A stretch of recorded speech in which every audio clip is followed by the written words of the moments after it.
Hey everybody, this is the Sliders Review, and I'm here today to talk to you about how I'm done watching Pretty Little Liars Summer School. I'm only 3 episodes in, there are about 5 more, and I just can't take it. And I mean, I just can't take it anymore. And I hate saying this because, in all actuality, I do want to like this show. Honest to God, I do. Because I'm a fan of the original Pretty Little Liars, I'm a fan of slasher movies, and I happen to be a fan of Bailey Madison. I couldn't even think of her name right now. I was thinking of the character she plays, Energen. So I'm a fan and I want to watch her in something, and I can't do it because this show don't know how to cook. Because Roberto, what the heck is his name? Roberto Akira Sakaska? I don't know. He can't write, he can't direct, he can't show run. The man can't do nothing. Three shows that are mediocre and everything. And I don't care how many seasons Riverdale had, and I don't care how many seasons The Chilling Adventures of Sabrina had. The only reason why Riverdale got as many seasons as it did is because the CW literally said the first season had really low ratings, but on Netflix it blew up. So they renewed it, and that was kind of their thing. As long as people was watching online, people watch. And people watch to hate watch it and make fun of it. You hate watch, it gets renewed. And it was to the point where even the celebrities were making fun of their own show and begging to get written or killed off and everything. That is how bad Riverdale was. Chilling Adventures of Sabrina, how do you screw up your own comic book? I don't understand that. And now this. They are literally using the IP of Pretty Little Liars just to make their own stupid little slasher show. And it just ain't good enough. Because they wanted to hook in fans of the original. And there are people who actually like this show. I've seen so many stands online, it's a shame. Like, if you're a young person who don't know what good drama is or good slasher stuff is, I feel sorry for you. I truly do. I wish to God you will watch something good so you would know what something good feels like the season 1 of Cruel Summer or Scream, the movie, the first movie, not the fifth one, not the television show, the first movie. If you are an adult and you love this show and you think it's amazing and you probably think it's better than the original, I feel sorry for you and you need help. Because you should know better.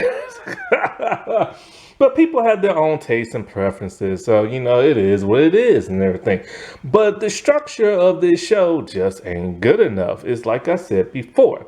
They want to make a slasher, but they don't quite know how to do that. They want to make a Pretty Little Liars, but they don't quite know how to do that. They want to make a teen drama. They're doing that, but they're trying to fit all the other stuff in, and all those things are clashing. And the reason why I'm giving up on this is because, like I said, when I watched the original, I binged it, right?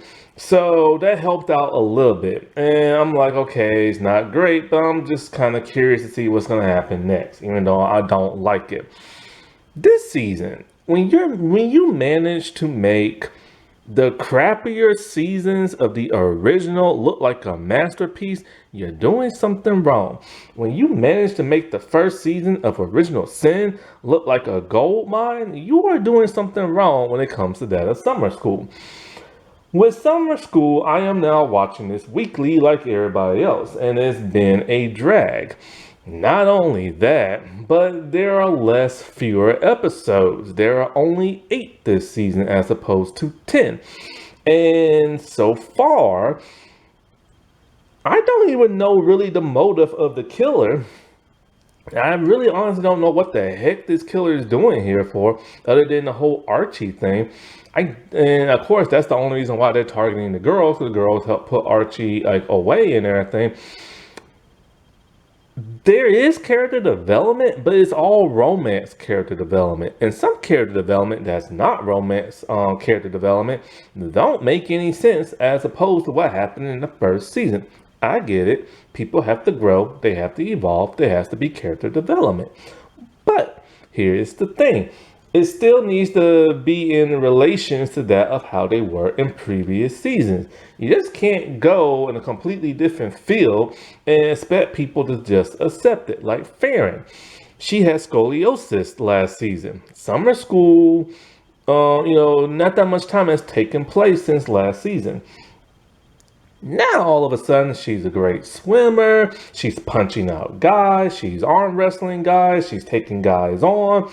She's like Xena now. And I'm all like, how? You were just a ballerina with an attitude problem and scoliosis and everything. And now all of a sudden she's like the toughest thing in the world. And not only that, but the new A isn't even like, okay, A is going after them, you know what I'm saying? But it's not really going after them, if you know what I'm saying. It's mostly just contacting Mouse, because Mouse is the only dumb one who's want to like answer A and everything. And A is like, you have to do these tests and blah, blah, blah, blah. But why? And then, there's the Energen thing, but it's kind of like, is she hallucinating or is she not? Now, we know she hallucinates when she dreams, but when she saw A that night at like the bus station, or bus stop, was it really A or was it a hallucination? I think it was really A, but whatever. It's like A wants to harm them, but at the same time does not. Make up your mind if this is a slasher. Also, when it comes to being a slasher, kill somebody. Just don't kill a random character nobody cares about, and do not kill them off screen. And that's what's been going on. For the whole slasher killer thing this season, we have barely seen Bloody Rose. Now, Bloody Rose the mask is a whole lot better than Archie's mask. But she's this scrawny 95, 100-pound person who doesn't seem like a threat. And the mask is cool, but you really expect me to believe this person is just that good at killing folks and everything? Especially two at one time while they're like in the on the ground doing it and everything? I mean, come on now. And it's like, if this is supposed to be your big bad, why is the big bad barely in the show? I get why the original A from the original series was barely in the show, because it was a mystery and everything. It was a psychological mystery. This person was hiding in the shadows and stalking them and everything. This person is doing the whole trope of like the slasher thing, but it's like we never get to see this person, and we never get to see this person in action, and when we do, it's always a random character.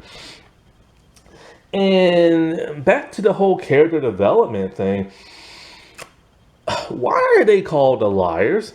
I've never understood that. Ever since season 1, they've never lied about anything. Their moms lied about stuff. It would have made sense for Archie to go after the mom, but they never did until the last episode. And it's just like, oh, now you're going after the moms and everything? But why are you going after the kids? Oh, it's the original sin. It's the sins of the parent. We have to go after the offspring. That was the explanation. That is stupid. Roberto, you are not a genius. And so, like, I never understood why they're called the liars. Why is the show called Pretty Little Liars? They're pretty, yes, but they're not liars and everything. And once again, the show is called that, but yet they're not lying about nothing. And, that is the whole point of Pretty Little Liars. They all have secrets. They all lie about stuff. A found out and blackmails them. They are willing to allow bad stuff to happen just so they don't get found out. That's what makes our protagonists crappy people. And, there's nothing like this going on this season and stuff. Not to mention, here we go with the relationship crap. it's cool they're in relationships, even the original were in relationships, but is this really what the whole season's gonna be about? 3 episodes of them just like dating people, gushing over people, cheating on people and stuff? Like, crap, what's the Hispanic girl's name? Um, don't remember. Okay, whatever the Hispanic girl's name is, she has a boyfriend. Her ex has come back in the picture. She's holding hands and skating with her. And you know her ex wants her and everything. At some point, she's probably gonna cheat and everything. Cause they wanna build drama. Fine and everything. But let it relate to the show. So and then the whole mystery of everything. Let A blackmail her. A's not doing that and everything. And so, like the thing that was interesting, like I said before, I don't like the first season, but the first season had its moments. At least A blackmailed the crap out of the girls.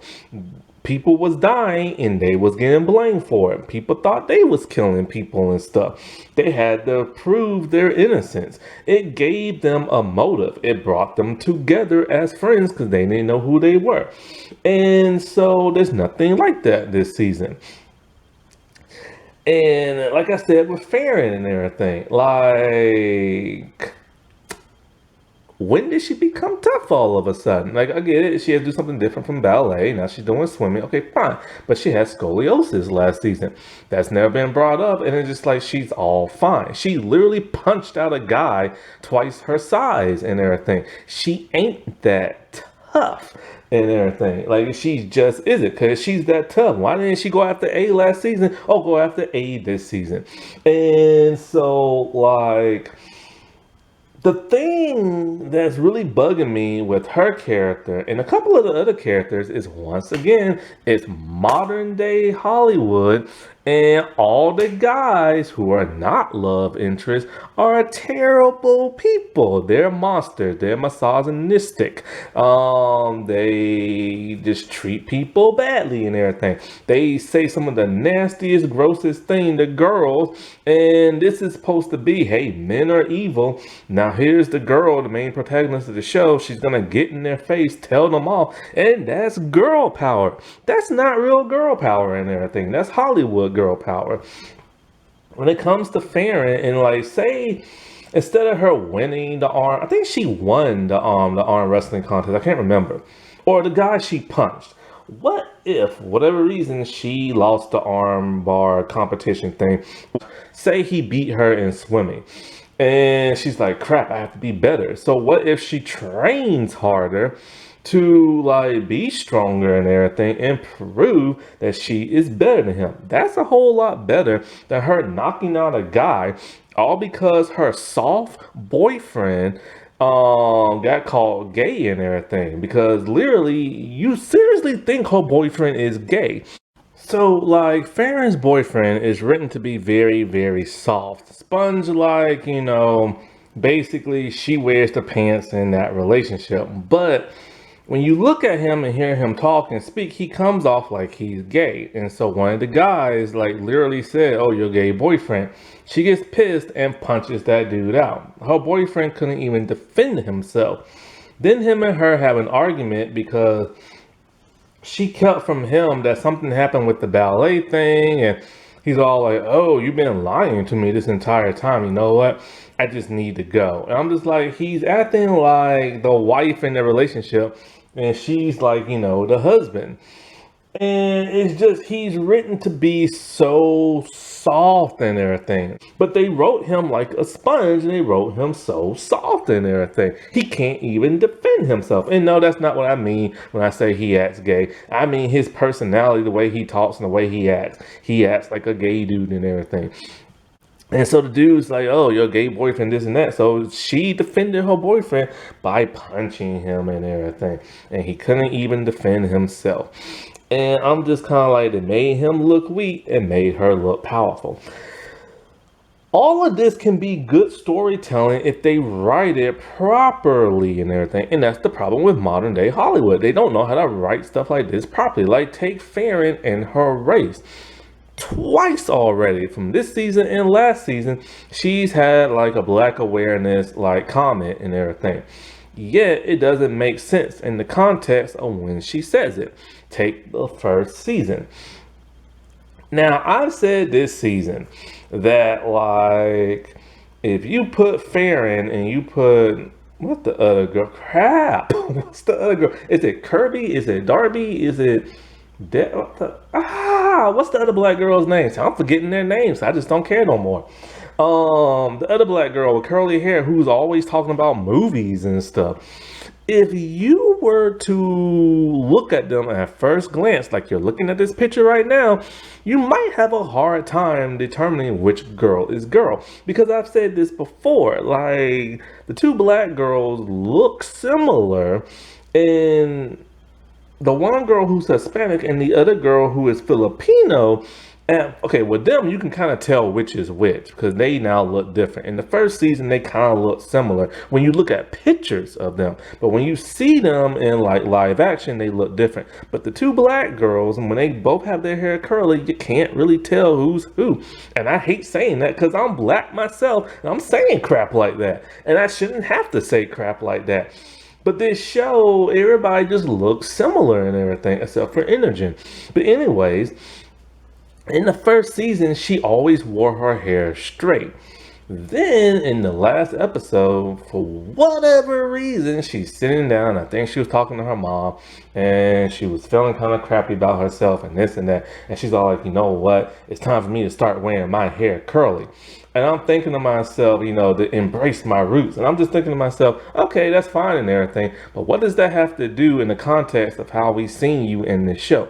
Nobody has ever made fun of her hair.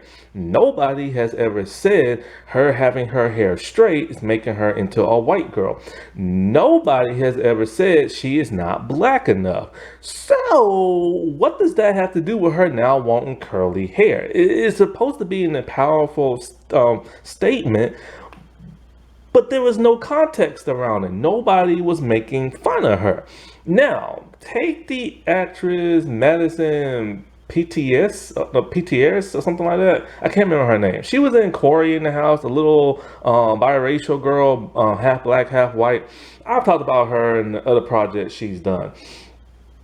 And so the little girl, right, the one with the curly hair, she always wears her hair curly. She's half black, she's half white.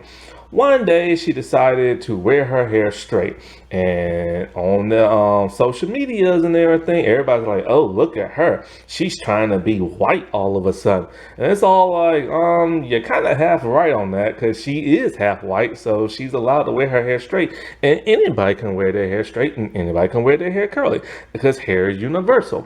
But people's all like, oh, now she's trying to be white. And this is like, she ain't trying not to be black no more. She just wants her hair straight. And I'm like, she is half white, so who cares and everything. And so, and like I said, that's context right there. But in this show, there is no context and everything. There is no reason why all of a sudden she wants curly hair, because nobody has made fun of her blackness and nobody has made fun of her hair. The only reason why it's written is because Roberto, a man of color who is Hispanic, still to this day does not know how to write people of color. And he thinks that's being black. Then we get to this season, and like the third episode, when she was talking about how all the guys like make fun of her and are rude to her, and how she tried to be one of the guys, she's all like, you know what? I'm a girl. I need to start acting like a girl, and they need to respect me as a girl. And not only that, but I'm a black girl. And I'm all just like, why did she say black girl? What does that have to do with anything? When these guys make fun of her and treat her like crap, it is never about race. It's only about her gender. They don't like females, they act like toxic males, and that's what they do. It has nothing to do with her being black, and yet she brought that up out of the blue, and that's because Roberto thinks he knows how to write people of color and thinks he knows how to write black people, but for the simple fact we know he does not, because on Riverdale, the one actress actress who is Afro-Latino, that he put her in a lesbian relationship. She literally told him on social media and called his behind out and said she does not feel like being the black lesbian girlfriend, and that's all you write for me and everything. You don't write me in no solo episode. I'm paraphrasing right here because I forget exactly what she said. He doesn't write her in no solo episode. She doesn't have a story arc. She doesn't have a personality. She's literally there just to be the black lesbian girlfriend. And she got tired of just being written as that. And when he heard her, he's like, oh, I hear you. I understand. Blah, blah, blah, blah, blah, blah, blah. I'll do better. Blah, blah, blah, blah, blah, blah, blah, blah. And not only is he a man of color, he is openly gay, and he can't even. And sometimes he can write a good LGBT character, and sometimes he can't. Example: Chilling Adventures of Sabrina. The person who played Theo, I forget what her name was when she was a girl, but she always wanted to be a dude. So by the second season, she started calling herself Theo. So now he started acting more like a dude, had his hair like a dude and everything like that, right? He was no longer wearing dresses. He was all dude up, you know what I'm saying?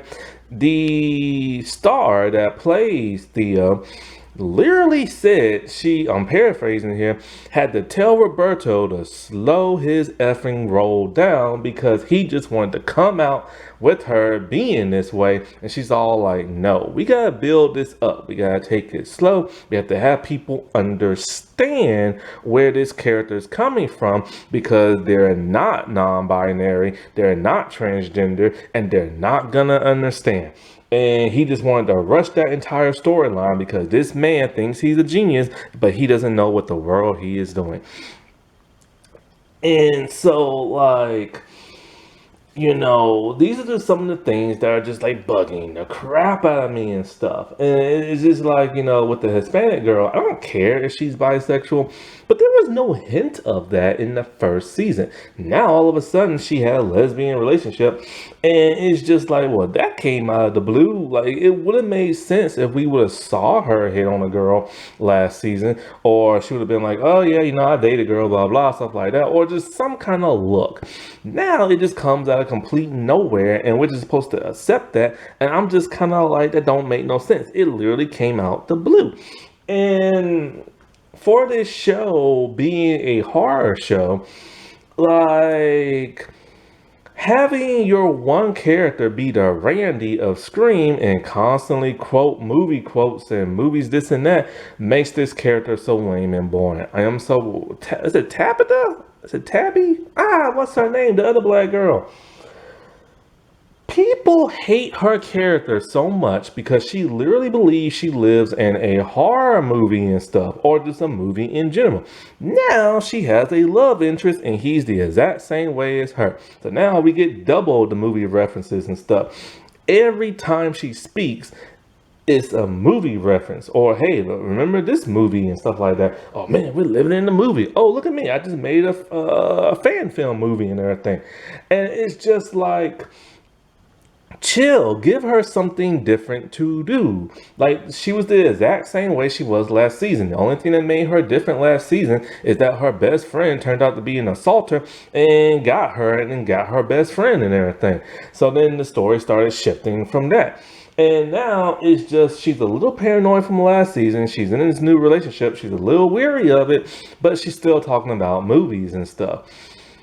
This is not good character development. Where is her character development? It's weird. The only person who's really getting character development this season is her, Imogen, the Latino girl, and probably Farron.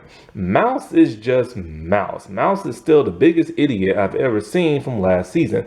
This season, Mouse, for whatever reason, believes that her friends want nothing to do with her. Why exactly? They have not acted like they don't want nothing to do with her. They still are close with her. They still talk to her.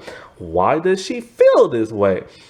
Don't know. It's just she feels this way. And then when it came time for her birthday, and they didn't want to do nothing for her birthday because they said they were literally busy either with work or they're scared of a serial killer, she got upset. Oh, they don't want nothing to do with me and everything. And it's like, no, they were planning a surprise birthday party for you. But why does she feel this way? Because she needs character development, and Roberto thinks this is it. I don't get it. And I need this slasher killer person to actually be scared. I need this person to actually haunt the girls. I need this person to manipulate the girls. I need the killer to like torture the girls. I need the killer to make them do things they do not want to do just because they are scared of people finding out the truth. And this killer don't do that. This killer thinks they do that on Spooky Spaghetti website. Yes, I said Spooky Spaghetti. That's the actual website that this show they created and everything. But this killer is not really doing that. Oh, they want to avenge Archie. Is this really Archie's mom? Nobody knows and everything. I bet you anything, it's probably that Sullivan lady. And so, like, we have a slasher in a slasher show who doesn't really act very slashery, who barely shows up, who barely torches anybody. They pop in and out, but we don't always know if it's really them or not. The only person who's really ever seen this person is like Mouse and like Energen and stuff like that. The other girls, 3 episodes in, have not even seen this person yet. The slasher killer has not even introduced themselves to the other girls yet. They tried calling, but they just like, I don't want to answer that. She gave them a rose, but they're all like, oh, it must be my love interest who gave me this rose. How is it only 2 characters have only seen this like slasher person? And don't even get me started on Kelly. Why is Kelly even still in the show? I get it. She's a recurring character. Her story arc made more sense last season because her dad was involved in some of that crap. Her sister died. She hated the girl. She doesn't like Energen no more because they used to be friends. But now all of a sudden she's just there at Bible study group, and all this stuff is going on with her off screen. And then they're all like, "Hey, we should invite her to the birthday party thing." She's there, she's skating, but she's not adding nothing to the show. She is literally there, and I'm just like, why is she there? If she does not have a purpose, get rid of her. You ain't gotta kill off, just write her off and everything. And then there's Energen herself. They're doing a pretty okay job with her, but like I said before, they could have got so much more out of it than what they from what they built up in the first 2 episodes. But now it's just she's kind of just going through the motions of being paranoid and everything. She's having all these nightmares of like Bloody Rose, and she's the only person who gets to see Bloody Rose. And then, you know, she wanted to pretend to be like another person that only lasted for like 1 episode, and now she has a new love interest. What's so bad about this love interest is that she knows he's a player. Like, he was giving his number out to all these different girls. And she literally tried to warn a girl, only for that girl, who had to be a person of color, got pissed at her and called her the B word over and over. And so, like, she confronted him about that, and he's all like, well, you know what? I'm single. I don't want nothing serious. I just want to play around. Here's my thoughts on this. If a person wants to just fool around, not have anything serious, or here's the thing. If they up front, like if say they meet somebody and they be like, hey, look, man, I don't want nothing serious. I ain't here for no relationship. I ain't here to get married. I ain't here to have no kids. I ain't here for the long run future. I'm just here to have fun and clickety clack. That is fine if they're upfront with you. But if they play you for a sucker and don't tell you none of this stuff and they're doing things on the side, then they are wrong. I don't know if he was telling these girls this straight up. Most likely not, because the one girl kind of got mad. But Energen knows this because he literally told her, look, man, there ain't nothing wrong with what I'm doing. I'm just having fun. I'm young. It's summer and blah, blah, blah, blah, blah. So after knowing all this, she still ends up crushing on him and everything. And he will be her love interest for this season. Now this makes her look stupid and everything, and a typical girl who's going for a bad boy who's just going to use it. Oh, but it gets more interesting than that.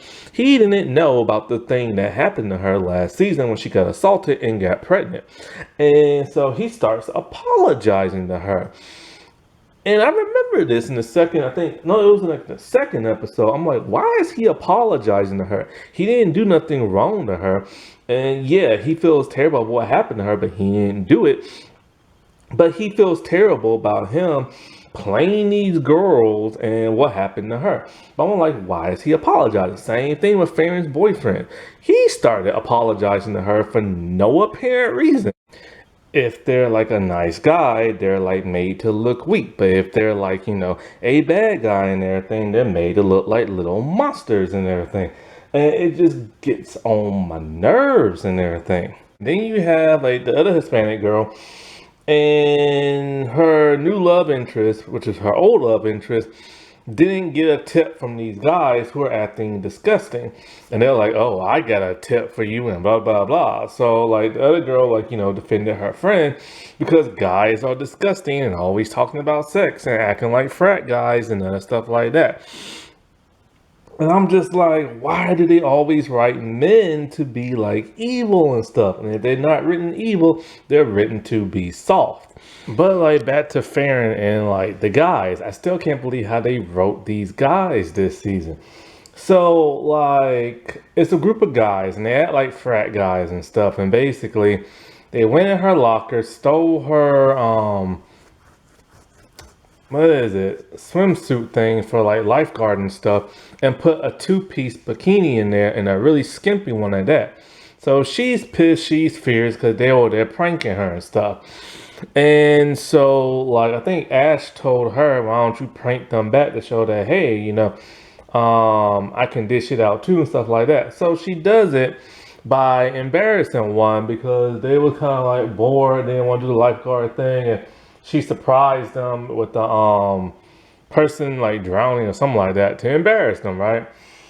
So then at one point when they are supposed to be doing the lifeguard stuff, she comes out to see a kid drowning. Nobody else noticed this kid drowning in the pool except for her and her only. Not the parents, not the other people near the girl, like nobody. Trying to show that she's very eagle-eye and stuff, right? So she goes in there, saves the girl, and like she's looking around for the guys. The guys start running out, and she berates all of them. Talking about, where were you? Who was supposed to be on lifeguard duty and this and that. So when she finds the guy who was supposed to be on duty, she fires him and everything. Now, yes, this is an important matter and everything because you're supposed to do your lifeguard duties. But they're showing that all the guys were incompetent and none of the guys were out there. And only when she comes out there, only she notices the bad thing happening and only she can save the day type thing. And it's like they're trying to put all this female empowerment on her and show how strong she is and this and that. But by doing that, they're making the men incompetent in everything. There's not one guy on that swim like team lifeguard thing that's on her level. All the other ones are slackers and just a bunch of idiots and stuff. How is that supposed to show female empowerment and everything? If the people that are your peers are incompetent idiots and stuff and a bunch of like just nasty toxic guys. That is not real female empowerment. You're literally writing her to be the hero of this situation and everything. And it's just writing like that that gets on my nerves and everything. Like, if she's not defending her boyfriend, well, he can't defend himself, then it's her being a hero and saving the day. She's able to swim faster than them. She was able to become like captain and stuff. And I bet you anything, the only reason why she became captain is because the guy in charge probably has a crush on her. And so, like, he asked for her number and stuff. Watch you. I bet you anything is gonna be like that. And so then it's gonna be like, oh, you didn't pick me because I'm the best. You only picked me because you wanted to get into my swimsuit. And back to like her hairstyle thing. The thing with the whole curly hair is, like I said before, nobody mentioned like, her hair or her trying not to be black and all this. But for some reason, for all of these shows created by like non-black people and stuff, They seem to think the only black hairstyle for a female is curly hair. Like, have you ever noticed that when you watch all these modern television shows and there's a black girl, her hair is always poofy and curly and everything? And it's mostly the light skinned black girls because the dark skinned black girls, they wear their hair in more like, like braids or buns or they have it like afro and stuff, but there's always the light skinned ones who always tend to have it curly, or the mixed ones and stuff. But whenever there isn't a light skinned one and there are actual black people on the show, then they always make their hair curly and everything, because apparently that's the to-go hairstyle for a black character, because all these like non-black people who are creating these shows and doing the hair and stuff like that, they think, oh, that's the black hairstyle, let's give them that. So this is why she wanted to go curly all of a sudden. And it's like she wants to show her curls, but nobody's making fun of your hair or making fun of your race. And so but you're trying to make it seem like it's a big statement and everything. They don't know how to write people. This is a man who is literally Hispanic and everything. As for Tabby, I think that's her name, the other black girl. Now, I do like in the beginning she has PTSD and she didn't want to like talk to that guy. But eventually she did, and it happened a little too quickly. I would have liked that to be paced out a little bit more for him to really like her. Only for her to be all like, look, I just can't, all right? I don't want no guy. I don't want to be touched. I don't want this and that because of what happened to me. And they could have had that, like, play out through the whole season. And that could be her traumatizing thing that, like, Dr. Sullivan has to help her with and stuff. And it would have been nice for him to be all like, look, I'll give you your time. Even though I really like you and I like to date you and stuff, I'll give you your space and I'll give you your time. And they could have built their relationship over the course of the season and not just the first like 2 episodes or first episode. It just happened too quickly. This show doesn't know how to pace itself. There's only 8 episodes a season, so they need to take out all this fluff and it feels like filler and everything and get to what the actual show is supposed to be about. Is it supposed to be about them just dating people and a random killer just happens to be here? I guess it is. But then do that in the span of 8 episodes. And I would rather for them to have something more meatier than just a fluffy romance show. And, another problem is there are no stakes this season because nothing of consequence is really happening. Like, okay, Mouse had like a birthday party to get to. Her grandmother has Alzheimer's and apparently must have talked to like the killer outside thinking it's a friend. So I'm thinking to myself, whoever Bloody Rose is must be younger and everything and pretended to be Mouse's friend and talked to her without the mask on off screen. The grandmother drove her to an abandoned place. Bloody Rose set the place on fire. So you think, oh no, maybe finally one of the girls is in danger, right? Well, no. See, the other girls found out and they came along with Ash and came to the rescue, right? That's cool. But Mouse rescued herself and everything. And I'm all like, the whole place is on fire. There's smoke everywhere. All the exits are covered with fire. There's no way for her to get out. So Mouse, being like so smart and everything, went through the ventilation shaft and crawled outside and rescued herself. And I'm just kind of like, so no stakes. She's so like amazing. She can like rescue herself. And I'm just kind of like, you don't feel scared for these girls. You don't feel worried. You don't feel like they're in danger ever and stuff. Because now they can just get themselves out of a situation and everything. And that's not really like a way you want to write suspense and tension and stuff. You don't want them getting themselves out of a dangerous situation. You want to believe they're actually in danger and stuff. But Roberto thinks he's a genius and everything. And that's the problem. If this is supposed to be a slasher, this is supposed to be some type of methodical, like psychological thing and drama in it, you gotta build tension. You gotta build suspense. Sometimes they start to do that in this show, and then it just falls flat. And when it falls flat, then you just feel like, why did I sit here for 40 something minutes just to, like, not get, like, like a good meal in and everything, because Roberto can't cook and everything. It's like he's scared to go there this season. Like, what the heck is going on? Were people actually scared of the first season, so they water it down this season and stuff? And how you expect to have a slasher series if there is no suspense, if there's no real tension, and if most of the scary stuff is happening in a dream sequence and everything? Like when Bloody Mary literally grabbed like Energen, I'm all like, that has to be a dream sequence. And oh look, she's dreaming and everything. And that's just a cheap thrill when it's a dream sequence. Because it's kind of like, when you're watching a show and all this cool stuff happens, and then that person wakes up at the end of the episode and because it was all a dream. And that's how this feels like. It feels like it's all a dream. And I do like the fact that Energen is the only one really freaking out and has to go to a therapist because of all the crap that happened to her last season.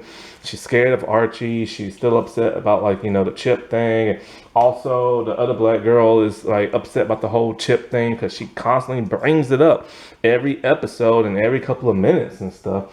And so it makes sense for Dr. Sullivan to be there and to have a counselor and go through this stuff.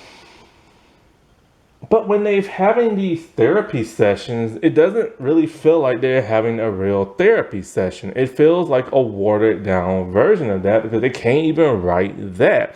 Dr. Sullivan, yeah, she's an okay actress and stuff, but she's so plain this season.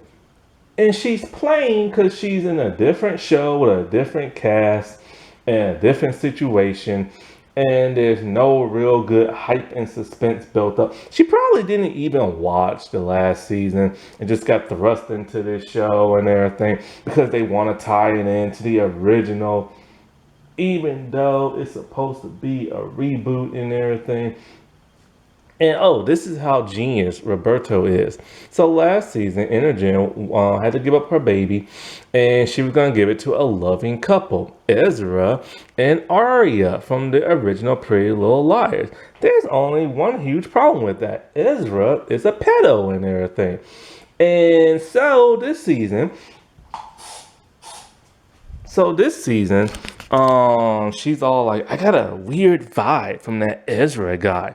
No, that's the writers saying that we got a little backlash last season, so we need to change this up. So now she gave her baby to two completely different people. And this is exactly why Roberto does not need to ever make another television show. Why would you put that in your season 1 finale and everything? Why would you give a baby to a pedo, a man who preyed on 2 teenage girls and stuff, and wanted to write a book about it? See, it's stupid stuff like that that really makes you wonder. And so I just can't take the writing this season. It is a huge step down from like the last season and even the original series. It really, really, really feels like watered down and stuff. And, I do wonder if this show will get renewed. Because like I said, it does have its fan base and everything. So most likely it will. But, I do wonder because of certain little things you start to see here and there online. Like the reason why the first season got renewed is because many people who was a fan of the original watched it because they was curious and everything, And then other people probably hate watched it and stuff. And when it comes to this season, I've noticed they are making their stars like, promote this show like never before. Like take Bailey Madison. She will not shut up about this show. She is constantly tweeting about it every day, every hour, nearly every 30 minutes. She will not stop. And that's because, they make their stars promote a show. But when you make a star promote the show that much, like that much, it's because somebody fears that, hey, people might not tune in this season because, they had to take 2 years off because of the strikes and everything. And when a person has to comment every couple of minutes and every hour, that lets you know it's not really them commenting. It's probably like a person who's in charge of their like social media account. Because the way they promote these things when they tweet about it doesn't sound real because especially when they're using sites they rarely ever use, like she mostly use Instagram, but she doesn't post about the show really that much about Instagram. She will here and there, but not as much as she does on Twitter. The Hispanic girl, she's posting a lot of sexy pictures on Instagram, and she always hashtag Pretty Little Liars in it, so she's promoting it that way. The actress who plays Farron is also on Twitter promoting the show like crazy, but Bailey is just promoting it like she has no life. And that makes people worry because it's kind of like, if you're promoting that hard, then maybe y'all kind of know something's not going to click this season and people aren't going to want to tune in. And even if a show is kind of like mediocre, I can still find some good in it. Like I said, I don't like the first season, but I can still find some enjoyable things about it. You know what I'm saying? Oh, and back to them not knowing how to write people of color. So they wanted to show how diverse they were by having the entire cast be diverse. Except for Inogen, who's the only white main character on the show, unless you think about Kelly, but she's kind of like recurring. So Inogen is the only white character on the show, and the rest are like, people of color. 2 blacks, 1 Filipino, more on the Asian side, and 1 Latino. This is great because the original series had a bunch of white girls on the show. And even though Spencer, the actress, played a white girl, even though she's not and everything, she's actually half black. Anyway, one thing that a lot of people hate when it comes to shows and people of color is that they don't want the people of color to play like the best friend. They want them to have their own story arcs and this and that and not have to revolve around whatever white main character there is. You know what I'm saying? Now, in the first season, like I said before, Inogen has always been our main girl of the show. Okay, fine, whatever. And so, but the other girls had their own individual story arcs and this and that, right? Things that revolved around them. This season, like I said before, they still have their own story arcs, but they kind of like watered down, with Inogen being the most interesting and stuff. And one thing I've noticed is that all the girls went through the same torturous crap in the first season, along with because of the whole A thing. And this season, they've all just moved on with their lives, except for that of Inogen. Inogen's the only one still freaking out over the A stuff, while the other black girl, I think her name is Tabby, she still has PTSD of what Chip did to her, assaulting her, and also Inogen and getting Inogen pregnant and stuff. Despite all the stuff they went through in the first season, they act like they didn't go through nothing, and they have to huddle around Inogen and make her feel better because Inogen's having like a nervous breakdown and having to take medication, and stuff like that. So they're relying again on that person of color trope where they're the best friends and they have to console the white girl and everything. And it's really frustrating and irritating because they all went through stuff last season. And also, like I said, the other black girl got assaulted by Chip. You don't see them hovering around her trying to make her feel better. It's only Energen and everything. And it's just like, we get it. Y'all made her the main girl, and she's really the main star of the show. And everybody else is literally just the person of color best friend and everything. And it's getting very annoying and everything to see something like that portrayed in the show, because this was supposed to be a show that was more diverse, but yeah, it just feels like a predominantly white show, and who just happen to have people of color in the show and everything. And it's just infuriating because Roberto don't know how to write people of color and everything. Like, the man seriously just doesn't and everything. And he's a person of color himself, and he don't know how to write that and stuff. And it's just so irritating and just frustrating. And it's just, you know what I'm saying?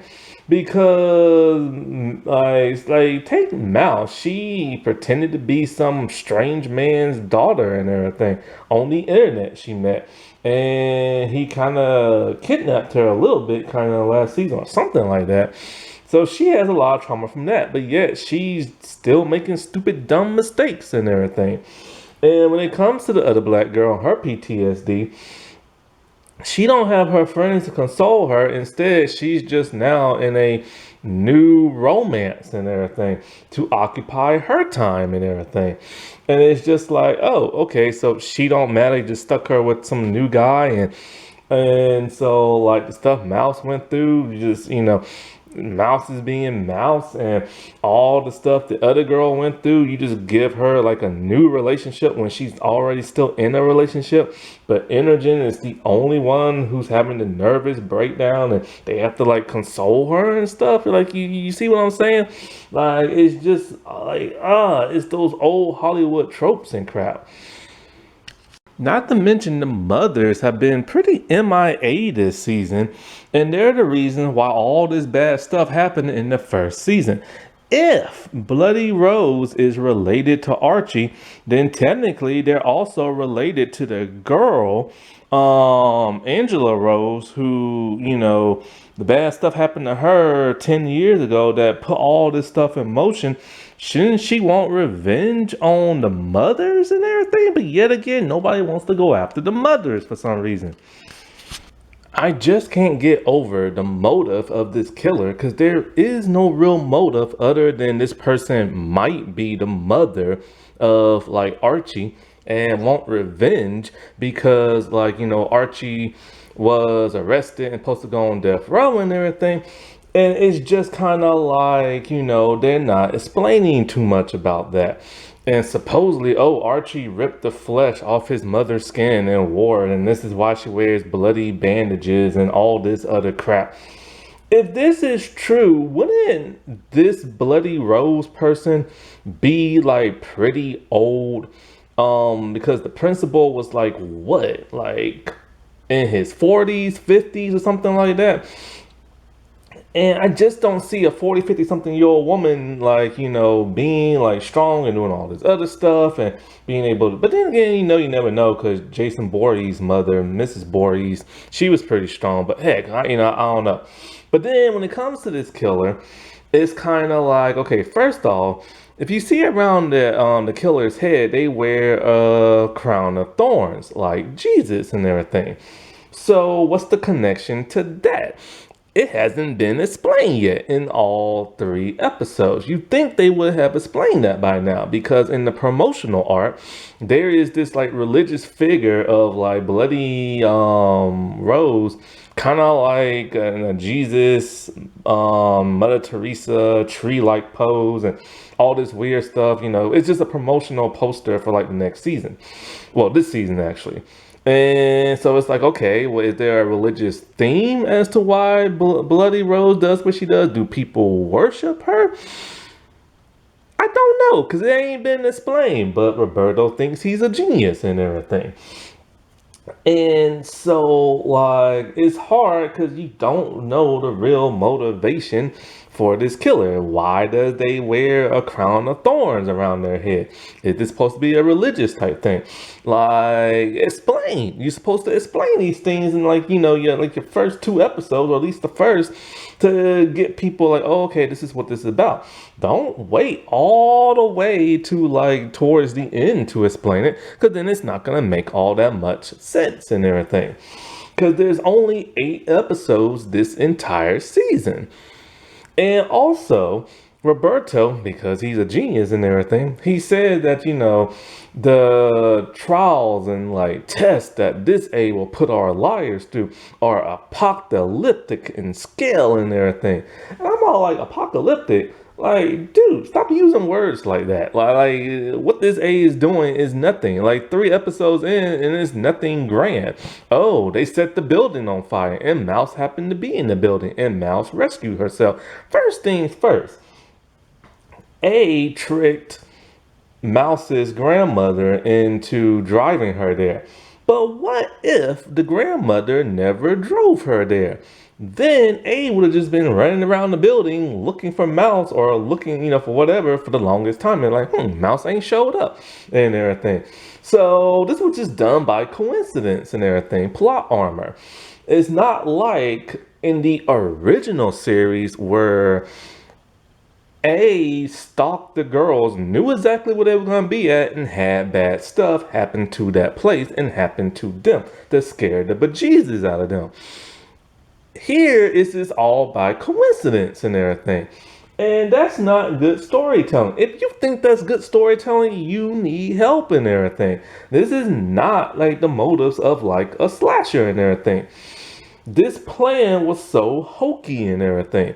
Not to mention, Mouse escaped. Why didn't the killer go around the place and make sure there's no way to escape and everything?